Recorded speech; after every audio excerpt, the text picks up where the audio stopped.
Welcome to Exploring Reality Maybe, where we explore the intersection of science, medicine, and mysticism with experts. Today, we're joined by Rabbi Zac Kamenetz, whose spiritual journey offers a fascinating glimpse into the convergence of ancient Jewish mysticism and modern psychedelic research. In our conversation, we explore how Rabbi Zac bridges the worlds of traditional Jewish scholarship and contemporary psychedelic therapy. We discuss his profound insights with psychedelics, where he experienced both transcendent and challenging sessions that taught him about the full spectrum of spiritual experience. Rabbi Zac shares how Kabbalistic concepts like Hesed and Gevurah, or compassion and strength, provided a framework for understanding his psychedelic visions, and we delve into the surprising connections between biblical prophecy and altered states of consciousness. Our discussion touches on the nature of the ego, consciousness, and how ancient wisdom traditions can inform our understanding of these powerful medicines in a modern context. Welcome, Rabbi Zac. So you have a fascinating story that begins with some really interesting spiritual awakening and as well as a profound spiritual crisis, as I understand it. So can you share with us, let's start with some background and some mystical experiences you had as an adolescent, as I understand it from listening to some of your other stuff, that I think set you on your rabbinical path. And then also you had some tragedies that threatened to derail that spiritual track. And so maybe talk a little bit about your background, and then we'll jump into some things that you're working on. Yeah, absolutely. Well, I grew up as an adolescent in Greensboro, North Carolina. Uh, I understood my bar mitzvah as a graduation party from Judaism, essentially. And my parents, I think, saw me around 15 years old, not taking school very seriously, not particularly interested in anything but the very in-depth theater troupe that I was part of. Mm. And they saw this opportunity for me to go to Israel for the first time for 2 months on this extended program, which I did not want to participate in. So 1 month in, I don't want to be there. I'm not having a very good time. And on one particular field trip to learn about an era in Israelite settlement of the land at a place called Tel Gezer, it's one particular archaeological site. I had a spontaneous, non-negotiable, Mm. spiritual, mystical experience. I'm not even really sure what to call it anymore. But in a moment, I felt a flash of energy or electricity or light or presence. And I knew in that moment that God is real. God wants to have a relationship with me. And one of the ways that we have this relationship is through the very traditional containers of learning Torah and practicing mitzvot, 613 commandments, in an ongoing way. So I got on the bus. My life was changed. The next falafel shop for lunch, I bought a kippah and I didn't look back. I just found these opportunities for learning more, doing more, wanting to be part of this thing that I didn't entirely understand. But it carried me. It felt like a love letter that had to be opened. And the integration of that experience happened for over 20 years.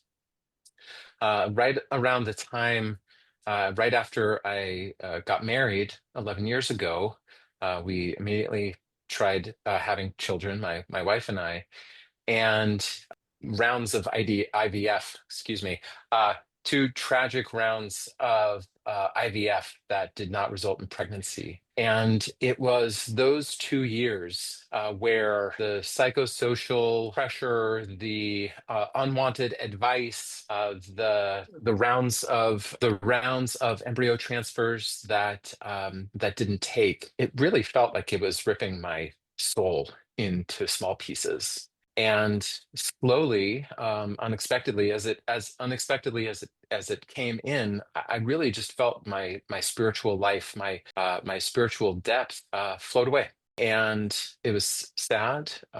It was painful. And that's where I found myself.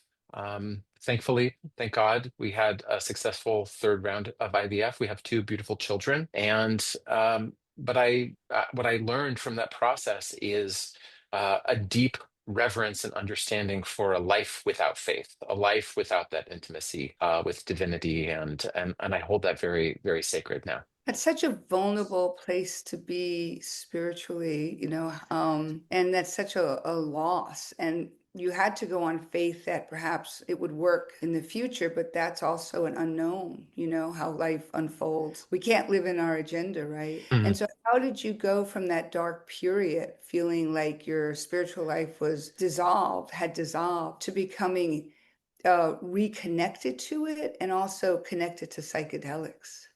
Well, one of the lessons that I've learned from my contemporary psychedelic work, which I bristled at in all of my religious education, is that the universe is exact. And in 2016, I think it was, when I was on the couch on Shabbat reading the New Yorker, one of those Shabbat mornings where I just didn't want to go to synagogue. I didn't want to encounter people or questions or check-ins or anything else. I remember reading an article from Michael Pollan called The Trip Treatment, where he described the activity that was happening in places like Johns Hopkins, where they were seeing a lot of good results for mental health issues around mystical experience and psilocybin. And this was the first time that I had encountered reading anything about what I would have back then called drugs and any sort of positive outcome. And it intrigued me. What it intrigued me about was the mystical experience that they were speaking about specifically. From that moment, I kind of like kept that idea in my pocket. I thought, if I ever had that opportunity, it might be intriguing. The way that I tell my story is, God came to me the first time. And so maybe I would have to go to God. And I didn't really understand or couldn't know at the time that that very institution, that very medicine, would also then be a catalyst for my own reawakening or re-engagement with the spiritual. So again, it's funny It's how the universe can work. it's so fascinating. So, as I understand it, you then participate in the Roland Griffiths Johns Hopkins study. And as I understand it, Roland Griffiths, the senior investigator, said, "Oh, by the way, we're having trouble finding rabbis who haven't done psychedelics before." What was what was your? I mean, that would shock me. What was your reaction to that, and what did that reveal to you about the relationship between Judaism and seeking spirituality through these kinds of medicines or drugs or whatever Yeah. you call them? Well, I immediately I felt like I was at all the wrong parties. Um, but for me, who had this natural mystical experience, Right. my path was finding the practices that would sustain that connection.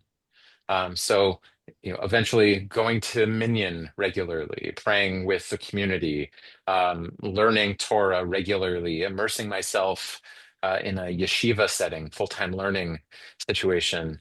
Um, Eventually getting a master's in biblical languages at UC Berkeley. Like that was my path. My path actually veered toward more of the intellectual.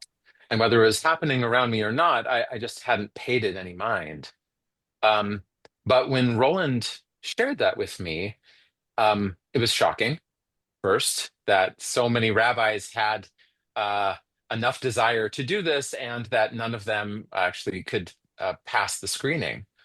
Um, but between that statement and what I continue to learn over time with contacting and being in dialogue with rabbis like this, that there was something about these past medicine experiences, whether they were in casual settings or sacred settings, that encouraged people, a lot of people, to become rabbis, to become professionals in the Jewish community, to become religious. Of course, I've learned many other stories of just the opposite, of people leaving a spiritual path, leaving Judaism entirely. But it kind of indicated to me that there was something there, that these materials, these compounds, could be so personally and communally impactful that people would choose to be leaders in the Jewish community, to choose a vocation where they were responsible for other people's spiritual and communal lives. That really got my attention and was one of the seeds that I helped grow eventually to start a Jewish psychedelic organization. Oh, good. So you describe having very difficult experiences when you participated in that study. Some were incredibly beautiful, some were very difficult, dark, challenging. Can you walk us through what you learned from both experiences, and how did you handle the more challenging ones in Yeah. particular? So my first experience with psilocybin on the couch, a completely unique setting. How many people have had their first psychedelic experience in a research setting with trained guides, and also to have their experience assessed as data? Um, but the first one, unfolded very beautifully. A lot of warm feeling in my limbs, uh, tingly, my inner landscape began to light up.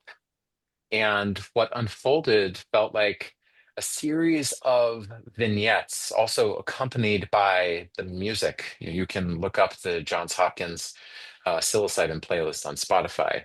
Mm. And there were various themes. I think some, like a through line, not only about the brilliance of the colors, etc., was that even in all of the difference that is contained within reality, different forms, different faces, different shapes, that they're all contained by some kind of unifying field. Right? So, like I was encountering a polarity, right? There is unity and there is uniqueness. Um, this was also right after we had had our first child, after that period of infertility that I mentioned to you. And there was an opening of deep, prayerful gratitude to the Creator for having brought me through all of this to this one point. I stopped praying. I had stopped putting on tefillin, those black Mm. boxes used during prayer, and to cry to God about the preciousness of this little person, the fortitude and the strength of my wife during delivery, and that I had landed in the palm of God again after all of this, nevertheless. So I came home, I kissed my my family, and I returned some time later because I had responded so well to the psilocybin. Part of that protocol was to increase the dose that I received, and so I thought, yeah, wow, okay, more psilocybin, more light, more gratitude, more beauty, more encountering these powerful moments. And nothing could have been farther from the truth. I didn't know. I know. Um, but it felt like the the subway or the train kind of pulling away from the station, but getting off track and just being pulled along slowly and painfully for about 7 hours. Oh, I was waiting for the light, Mm. and there was only shadow. I was waiting for the insight, and there was only boredom. I even at one point like raised my hand and said, like, I think this isn't working. And the guidance, of course, like, can you just keep going? Stay You don't with know what's stay around the with it. corner. Yeah. Stay with it. Try to be present. But it wasn't. It wasn't. Um, and it just, I think maybe because I had the first time I had no expectation of what would be happening. And now, like, I already had my own bias inside me. And so waiting for that thing to happen, the music felt off, the covers weren't right. It wasn't landing. And for whatever reason, I couldn't open to the moment. Um, I think the hardest part was when at the end of the session, they give you a tablet that has all of these surveys about your experience, 0 through 10. How much divine unity did you experience? Zero, none at all. 10, the most possible. The first time was 8, 9s, 10s. And the second time was 0, 1, 2. And so my heart was breaking. Like, did something happen? What happened to me? Um, and I left different than the first time, not in elation, but feeling a little broken.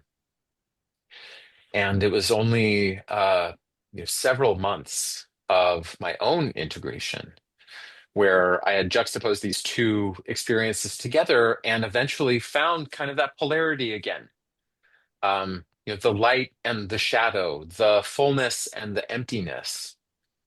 And what it brought me to was a sense of relief, of comfort that even in that absence, the absence of God that I had experienced during the infertility, that was nevertheless a spiritual stance. I just didn't know that absence can also confirm presence. And so I hold both of these poles now of spiritual and human life to be part of the full fabric of reality. And I go back and forth between them, right? The ebb and the flow between them. So, so I'm guessing that a lot of these experiences you've described and the transcendence and the negative emotions may be familiar to members of our audience because we talk about a lot of this stuff. But I think what will not be so familiar to them is linking these things to Kabbalistic principles that I think that I'm personally fascinated in. Yeah. And you've described a vision of an oak tree with pulsating red and blue energy. Uh, you've likened which again, that kind of imagery I think will be familiar to some members of our audience, but you've likened that to the Kabbalistic terms Hesed and Gevurah. Do I have those right? Yeah, Hesed that's right. and Gevurah, or as I read, compassion and strength. Just really briefly, and then we'll move to brain chemistry. Really briefly, just describe uh, how did having that Jewish mystical vocabulary and an understanding of Kabbalah help you with these experiences? Well, it was almost intuitive. There was that image that was sitting before me, standing before me, and immediately the the vocabulary that you mentioned, it just came, right? It gave me a framework which could have many names and maybe does. But the names of Chesed, the generosity, the magnanimity of human existence, of all reality, and the constrictedness, the boundary, the judgment on the other side, and the energy flowing between them. It was just so clear. And what was profoundly unique was not just observing it, but is that it was teaching me directly about the nature of this duality, and that it immediately brought to mind something within my own life where I was being transmitted a truth, a reality, in some ways like a message that after my experience at Johns Hopkins, that I had to move forward on, knowing this from this oak tree, and I did so, and that again was completely novel and unexpected. That this experience could teach me about not just something general, but something very specific. Yeah, so interesting. All right, well, let's sort of segue to brain chemistry for a minute. So I wonder if you're familiar with Rick Strassman, the psychiatrist's work, where he sort of reinvigorated the study of actually his psychedelic of choice is DMT, dimethyltryptamine, and he refers to DMT as a spirit molecule. And I just find his work so fascinating, and he believes that endogenous DMT in the brain or exogenous DMT administered into the veins, opens up a window uh, from the biological world to the spirit world. And I'm a neuroscientist by training, and as a neuroscientist, I just find that whole thing fascinating. And he even goes so far as to say there's some sort of analog, although he doesn't understand it, between the biblical prophets and uh, people's experience, current day people's experience on psychedelics. Do you have any thoughts on that? And do you have any reaction to it? And I'm curious what you have to say about that whole notion. Yeah, absolutely. I mean, I think what Strassman's work, especially when he does a very extensive treatment of biblical prophecy as compared to a number of testimonies from um, participants in these DMT studies, is just the profound crossover between imagery of experience, of intuitive knowledge, and there seems to be something there. Of course, what I'm now starting to understand is that any of these studies are not fixed points in time or in the universe, but should be invitations for more research, for more understanding. Um, However, I do think that there is something quite exhilarating to be thinking about psychedelic experience, much like some medieval Jewish philosophers, of which Rick Strassman is very fond of, um, to be thinking about, wondering, even experimenting with the idea that psychedelic experiences could have analogs to uh, various levels of prophetic experience. Mm. Just for example, from Maimonides, there are different levels that the prophets were actually able to reach. Moses being the highest, Highest. none can be like the prophecy of Moses, where Moses is compared to a completely clear mirror, right? Transmuting, sorry, uh, transmitting the divine mind purely, without any persona, without any ego. And a another prophet like Amos, who was like a cowboy in some way. Some of the imagery that shows up in his prophecy has something to do with his particular context in the hill country. I think that other thinkers, other leaders could take this even farther in the Jewish tradition to say, yes, the whole goal of Jewish spiritual practice is to attain some level of personal prophecy. Maybe not uh, public prophecy, maybe not national prophecy. This kingdom will do that, etc. Not something in the future, but something more akin to the direct experience of divinity in their bodies that is charismatic, that is emotional, that is embodied, and that can potentially propel one toward greater divine service and greater work in the world. So, I think Rick takes it one way toward the national, and I think I'm more interested in that more localized prophetic work. And it seems to be resonant with many more people than I speak to now. Wonderful.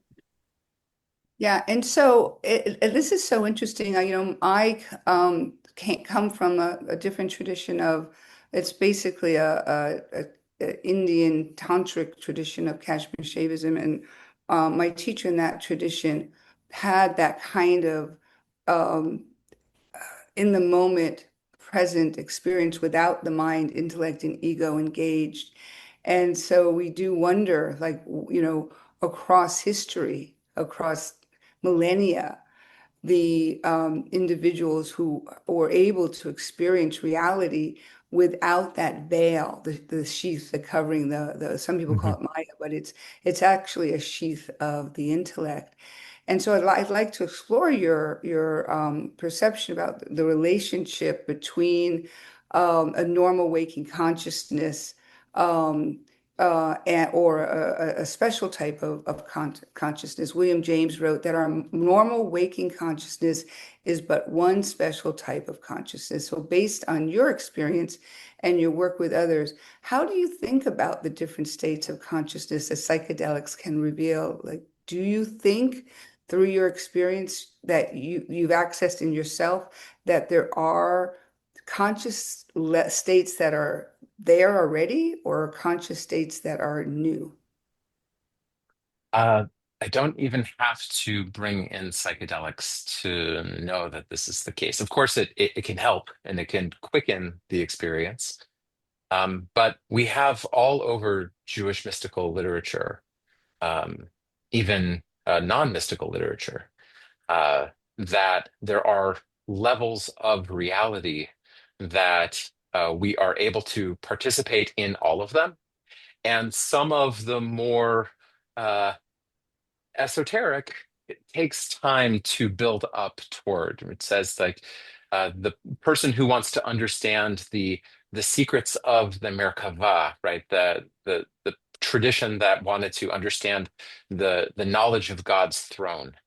Right? They have to fill up their bodies with just learning uh, the the Talmud. They just have to understand the give and take of the rabbis talking about mundane matters even before they get there.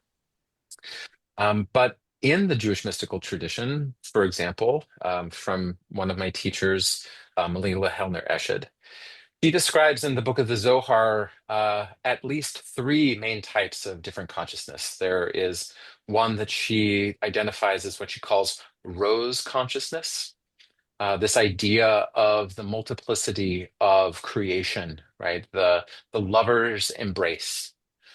The second one she would call Tiferet consciousness, right?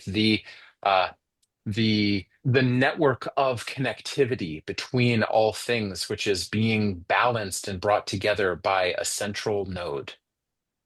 And the third she would call uh, white light consciousness, that which exists beyond the specific, beyond any one particular energy or even the network of it, but kind of the aura that exists around it. And that the figures in the Zohar were going back and forth between all of them. They saw God and the female and the divine as lovers who, through their work, they were bringing together rose consciousness. They saw the relationship between all things moving and being connected in Tiferet consciousness. They felt the Ancient of Days, that white consciousness, white light consciousness that they were knocked out by. So my sense is that psychedelics, uh, of course, different medicines, different dosages, different contexts, are able to bring people one way or another. I think the work of a tradition like mine is to do enough good work in good ways to understand the unique states of consciousness that various medicines and settings could actually bring a Jewish spiritual person or community towards, and either to do that language matching or to create a whole novel language for experiences like with 5-MeO or MDMA. It's so fascinating. I mean, I think this is the most incredible time in history, where the intersection of neuroscience and quantum physics and mysticism are coming together, right? So how do we, and that's our whole podcast, is what is reality? How does the Mm, mind create reality? What are the different levels of consciousness, and the what I call indivisibility with reality itself, our own mm. conscious connected to consciousness everywhere, to reality everywhere. And so I'm curious, in your work, are you bringing this language of psychedelics into a more religious community, or other more traditional Jewish communities, or other religious communities? And is there pushback? Like, how do you address bringing dynamic, sort of beautifully disruptive, experiential practice into those conversations. Yeah, well, I heard a couple different questions in there, so maybe just try to Yeah. tease them apart a little bit. Sorry. Yeah. No, it's great. The first is what I like to describe as just getting exposed roots into the soil. If a wachuma cactus is pulled out of the ground, right, it's immediately exposed, and the first thing you need to do is to um, get the soil to the root and give it water. As I started speaking about my experiences in Johns Hopkins, the first wave of people who contacted me were people who had experiences over a 60-year period, and had never had the opportunity to have a kind of a more public or more principled conversation about their psychedelic use and how it impacted their Jewish life, one way or the other. So basic integration. I had to learn, what is psychedelic integration? What are was some principles that I could bring? I didn't know anything. Um, Basic integration, and then the second wave was, well, I'm going into an experience, and I'm having a hard time bringing my Judaism with me into the therapist's office or into this ayahuasca retreat or in an indigenous context. How can I find the basic pieces of my own tradition and integrate that well? Um, what we also did at the same time was just to look for the language. We mentioned the states of consciousness, also the practices, those ecstatic practices that have brought our ancestors to these unique states, and to see what we can learn about those preparation and integration techniques, but also navigating those states of consciousness once we're there. There are famous texts that say, when you recite all of these angelic names, you're going to go through several gates. And if you don't have the right name to share with the angel, or if you say the wrong thing, they'll blast you with fire, right? There is a lot of danger that is often described. So we have to attend to harm reduction as one of our first principles. We can understand that so much dysregulation, so much re-traumatization can happen in these delicate states. How do we make sure that people are staying safe and grounded?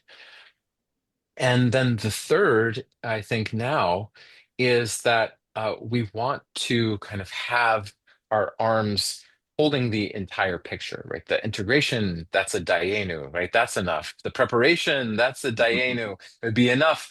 But to actually be able to be creating the setting and the conditions and how we hold people in these states is kind of our next step. So when we started ketamine work, that is physician supported, it's trauma informed, and there's small groups happening starting in the Bay Area. We begin to attend to what our ceremony looks like. What is the music that we want to be using? What is the language that we are using so that it is pluralistic, it's non-dogmatic, it's non-directive. I'm a lover of Jewish pluralism, and I guess I'm also a lover of Jewish psychedelic pluralism. My only agenda is to make sure that people have the access to their traditions, their rituals, their texts, so that when they have an insight about what the next step is, it's already there. It's already been made for them. It's already ready for them to pick up and try on in their process. Um, and it's not without any pushback. Um, there is a sense and a growing sense, especially in the Orthodox Haredi world, where I think psychedelic use in the Jewish world is disproportionate. Um, that there's a question, and maybe a forceful question, about what is an appropriate path to Hashem. There is this idea that any insight about divinity or insight about spiritual life should be coming through a path of something that is hard earned. that is over years of time and through traditional means. Psychedelics is seen as a chiddush, as a novelty, as an innovation. Our ancestors didn't do psychedelics. I'm probably in agreement with that. But at least at scale. Um, but through prayer and through meditation and through study and through the texts or service, um, and not through taking a pill, not through swallowing something. That's the shortcut. And I really want to engage in this question. What do we consider a shortcut? My teacher likes to say, even the easy way is hard enough. I love it. I think there's such important questions, and I think there's so much to explore there. And I'm sure these are the things that you explore on your retreats and in your work. Yeah. Um, so we always like to end our show by asking our guests about the ego. Jody and I have a particular interest in the ego, and you've actually mentioned it a few times. So, from your perspective as both a rabbi and someone who's worked with altered states through psychedelics, what's your understanding of the ego? And how might psychedelics help us relate to it better, relate to it differently? What are your thoughts about the ego? Yeah, I like to think and I like to feel that um, every enemy can be alchemized into an ally. And that also pertains to the ego, right? There's so much conversation, or there's uh, fantasy about ego death in psychedelics as the apex, the pinnacle of the psychedelic experience or the human experience. And I like to say, like, the ego is where I keep all my stuff. Um, and so I prefer something like ego death. That I want to deepen into this, but I also want to soften, right? So if the ego is about a structure of my own biases or what I have learned from my family lineage, or that I continue to hold on to and it doesn't serve me, right? There can be a softening of those things to really be able to assess, like, what is me, what is others, what do I want to keep, what do I want to deepen. But this me-ness, in some way, what I would say in Hebrew, the ani, the I see also as a reflection of the divine I, the Anochi, right? That's the first word of the Ten Commandments. Anochi, that could have been all that was disclosed, right? I am. And so that capital I meets the lowercase or capital, human I. And that's the relationality that I hope that Jewish psychedelic work can really put at its center. Is that I'm not trying to dissolve myself. And maybe if I am dissolving myself, I'm going to come back at some point. That it is helping me deepen my relationships to the myself, to the other, and to the capital O other, to the world, to the universe, to my divine parent. And that needs my ego. It needs a world with me in it, just feeling more. Yeah, it's really fascinating. I always think about the sort of the spectrum Mm, of a mind that's fully not only engaged or active, or the ego is triggered, or the ego is takes over, as in issues of narcissism, or symptoms of narcissism and other things.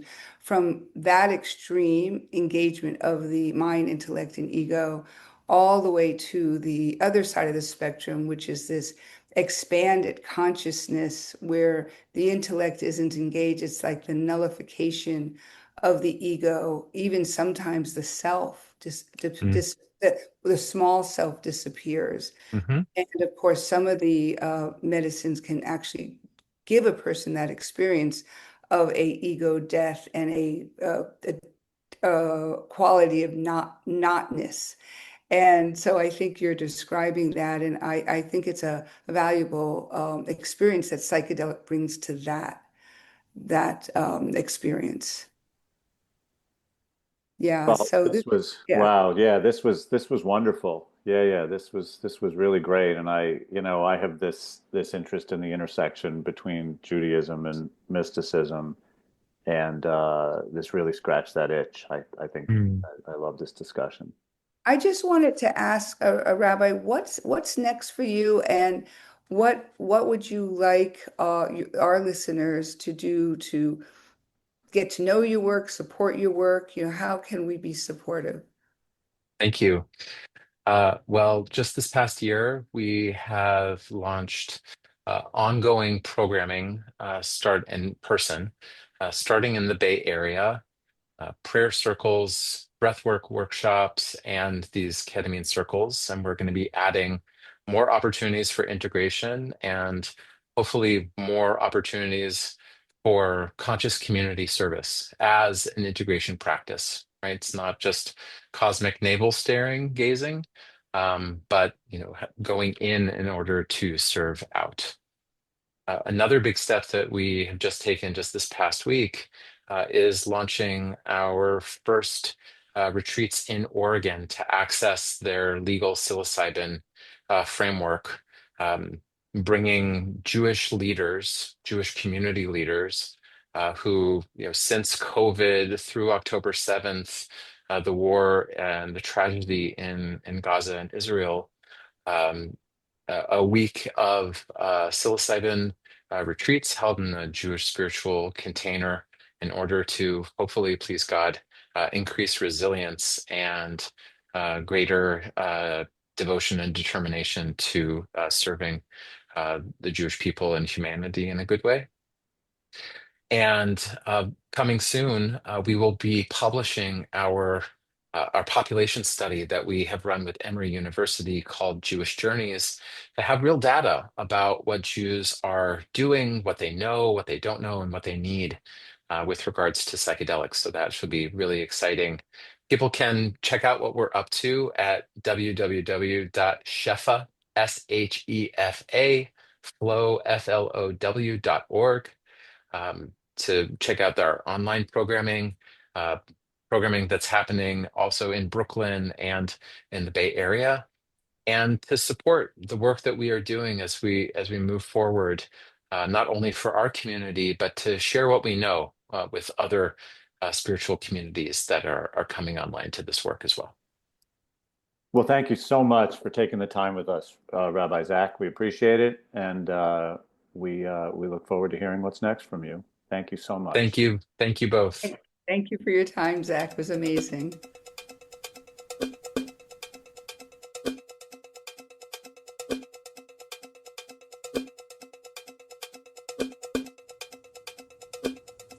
Miraculix is a small and independent company that has created the first quantifiable home test called Q-test for anyone taking mushrooms or psilocybin, LSD, MDMA, and any other psychoactive substance. So think about this. You're at home, you're with friends, you're hanging out, and you're experimenting with these amazing psychoactive plant medicines, and yet you don't really know the dosage. Miraculous is here to help you really have a positive experience so that you don't overdose.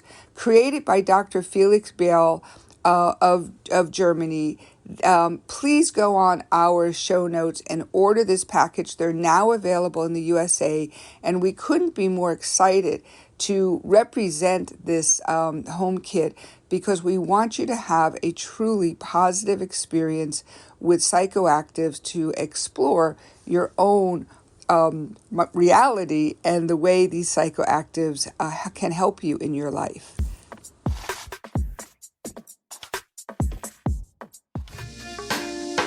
Exploring Reality Maybe is written, produced, fact-checked, and edited by Jody R. Weiss and David Schwartz. Research support is provided by Semicolon Connects. Music produced by Nextbox. Visit our website at exploringrealitymaybe.org to find show notes, transcripts, bios, and to learn more.